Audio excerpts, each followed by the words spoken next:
Bonjour et bienvenue dans cette vidéo où nous allons illustrer les principales idées du chapitre de mécanique sur un exemple concret en utilisant un jeu vidéo.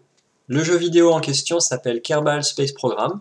C'est un jeu de conquête spatiale où on construit puis on lance des fusées dans l'espace pour essayer d'atteindre des planètes éloignées. Ce n'est pas un jeu d'arcade, c'est un jeu de simulation, c'est-à-dire qu'il contient un moteur physique qui est approximatif, mais qui nous suffira très largement pour illustrer les idées de la mécanique. Alors voilà le centre spatial dans le jeu. On va construire les fusées dans ce bâtiment et les lancer ici. La planète sur laquelle on se trouve n'est pas la Terre. C'est une planète qui ressemble beaucoup à la Terre, qui s'appelle Kerbin.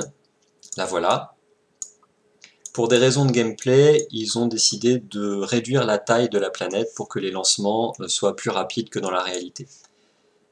Mais la physique est la même, donc cela nous ira très bien. On peut observer en orbite autour de la planète la Lune, ici, qui s'appelle la Mune.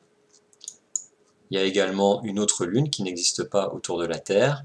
Et si on dézoome, on arrive dans le système solaire du jeu, où un certain nombre de planètes sont les équivalents du système solaire réel.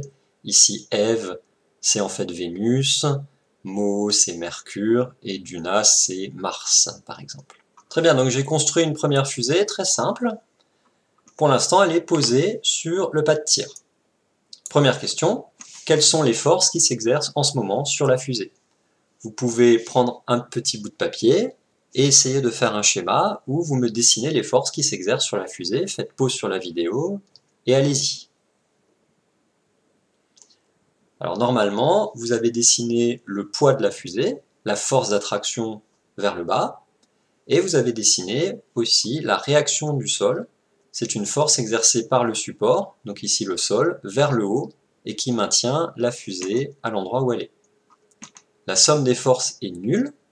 Donc, comme la fusée est immobile, elle restera immobile. C'est la première loi de Newton, le principe d'inertie. Si je veux faire décoller la fusée, il va falloir que je me débrouille pour que la somme des forces ne soit pas nulle. Et comme je veux la faire décoller vers le haut, il faut que la force qui va vers le haut soit plus grande que la force qui va vers le bas. C'est pour ça que j'allume les moteurs. Les moteurs exercent une force sur la fusée vers le haut. Et si cette force est plus grande que le poids, la fusée décolle. Là, j'ai allumé les moteurs, on peut voir la fumée, mais la force est trop petite et ne permet pas de faire décoller la fusée, car elle est inférieure au poids. Je vais donc augmenter la puissance des moteurs, et là, je décolle. Si maintenant je réduis la puissance des moteurs de manière à ce que la force exercée par le moteur soit égale au poids, vous pouvez observer ici que la vitesse de la fusée reste constante, à peu près. Donc, si la somme des forces est nulle, un objet en mouvement va poursuivre son mouvement en ligne droite et à vitesse constante.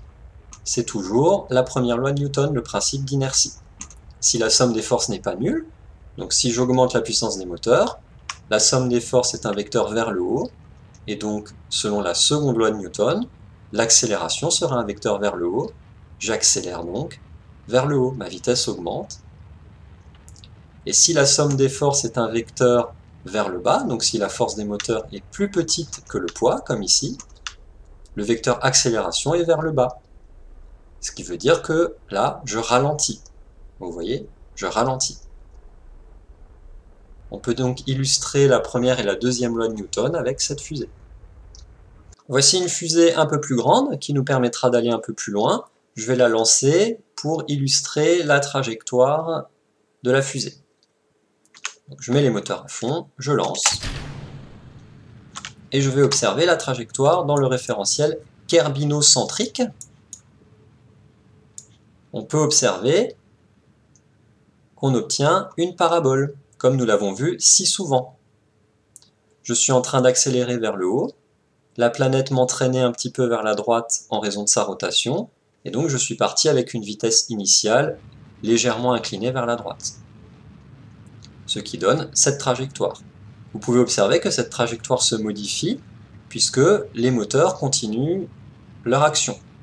Si je coupe le moteur, la trajectoire se stabilise, puisqu'à partir de ce moment-là, la trajectoire sera uniquement due à la vitesse initiale et à la gravitation.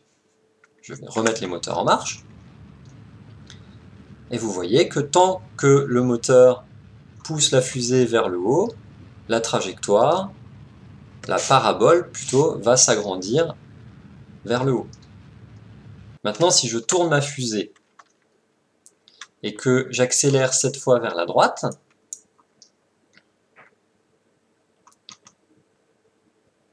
comme ceci,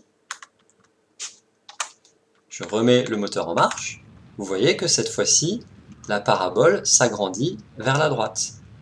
Je suis en train d'augmenter la composante horizontale de la vitesse initiale, le V0x. Vous vous doutez de ce qui va se passer. Si je poursuis ceci pendant assez longtemps, la parabole va devenir tellement grande que je vais réussir à passer autour de la planète pour mettre la fusée en orbite.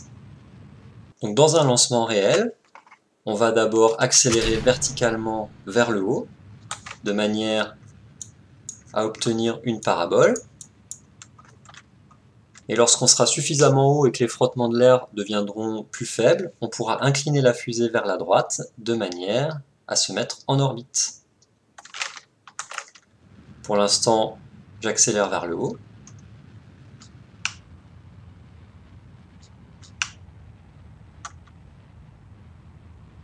Et là, je vais commencer à tourner un petit peu vers la droite.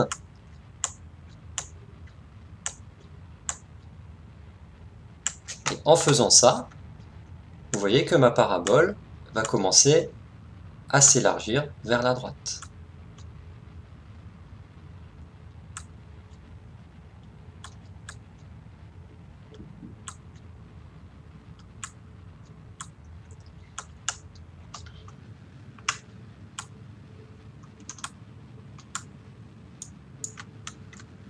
Et je continue comme ça, en espérant que j'ai assez de carburant pour que la parabole puisse devenir suffisamment grande et passer en dessous de la planète.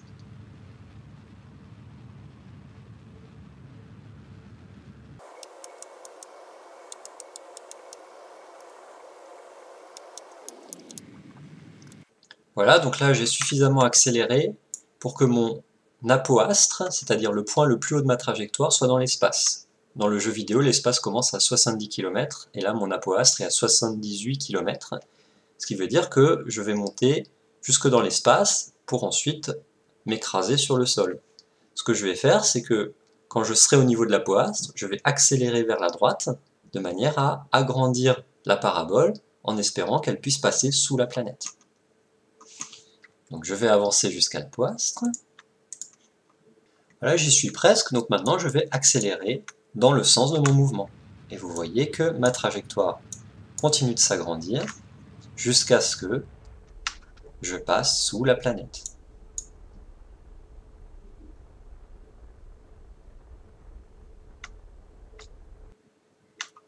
J'ai donc réussi à mettre la fusée en orbite, c'est-à-dire qu'elle ne va plus retomber sur la Terre, parce que sa vitesse est tellement grande que malgré l'attraction de la gravitation qui courbe sa trajectoire, on ne retombera pas sur la planète.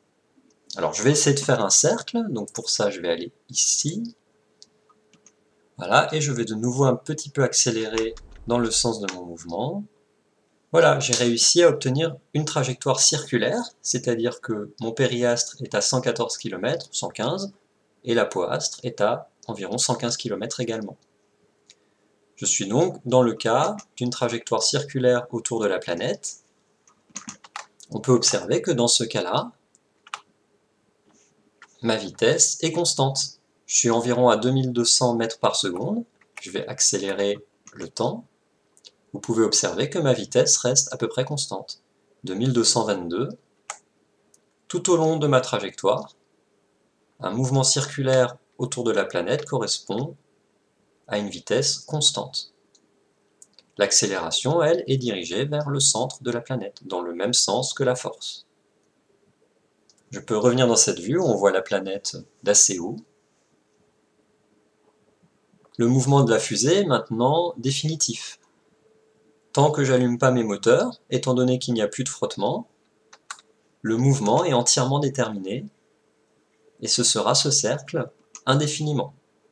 Si je veux modifier la trajectoire, il va falloir que j'agisse sur la fusée en appliquant une force dessus, en allumant par exemple mes moteurs. Je vais le faire, et nous allons observer la modification de la trajectoire qui en résulte. Je vais accélérer dans le même sens que le sens où je me déplace. Voilà, j'accélère. Vous pouvez observer que l'apoastre augmente, c'est-à-dire que le cercle s'est transformé en ellipse. Mon périastre n'a pas bougé, je suis toujours à 115 km. Par contre, mon apoastre est maintenant à 2000 km environ. Cette situation nous permet d'illustrer les lois de Kepler. La première loi, c'est que la trajectoire est une ellipse, et le centre de la planète est au foyer de l'ellipse. Il y a deux foyers, et la planète est sur l'un des foyers. La deuxième loi, la loi des airs, nous avait permis de conclure que la vitesse au périastre doit être plus élevée que la vitesse à l'apoastre. Nous allons vérifier cela en accélérant le temps. Vous pouvez observer ici que je ralentis. 2500, 2400, 2300, etc. Plus je m'éloigne de la planète, et plus je ralentis. Je vais encore accélérer le temps. Voilà, quand je passe à l'apoastre, ma vitesse est minimale. Je suis environ à 790 mètres par seconde. Et à partir de ce point-là, je vais de nouveau accélérer, puisque je vais me rapprocher de la planète. J'accélère jusqu'au périastre, je ralentis jusqu'à l'apoastre. J'accélère de nouveau jusqu'au périastre, etc., etc. Pour finir, on peut rappeler la formule qui donne la vitesse d'un objet en orbite autour d'un astre. La vitesse est égale à racine de g fois la masse de l'astre attracteur divisé par le rayon de la trajectoire. Je vais dézoomer pour me replacer dans le système, où on voit toutes les planètes. Ce que nous dit la formule, c'est que dans le cas des planètes qui tournent autour du Soleil, si le rayon de la trajectoire devient plus grand, la vitesse devient plus petite.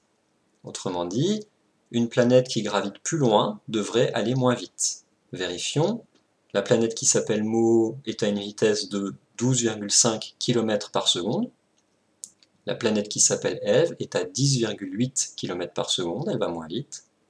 Kerbin est à 9,2 km par seconde. Et Duna, qui en fait représente Mars, est à 7,7 km par seconde. Plus on s'éloigne du Soleil, et moins on va vite. En plus, une planète qui est plus loin a une plus grande distance à parcourir pour faire le tour, ce qui veut dire que sa période de révolution va être plus grande, puisqu'elle va moins vite et qu'elle a plus de chemin à parcourir. On va pouvoir vérifier cela en accélérant le temps.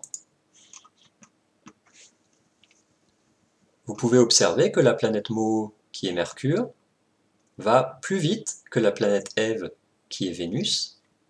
Elle va même la rattraper et la dépasser. Il se passe la même chose entre la Terre et Vénus.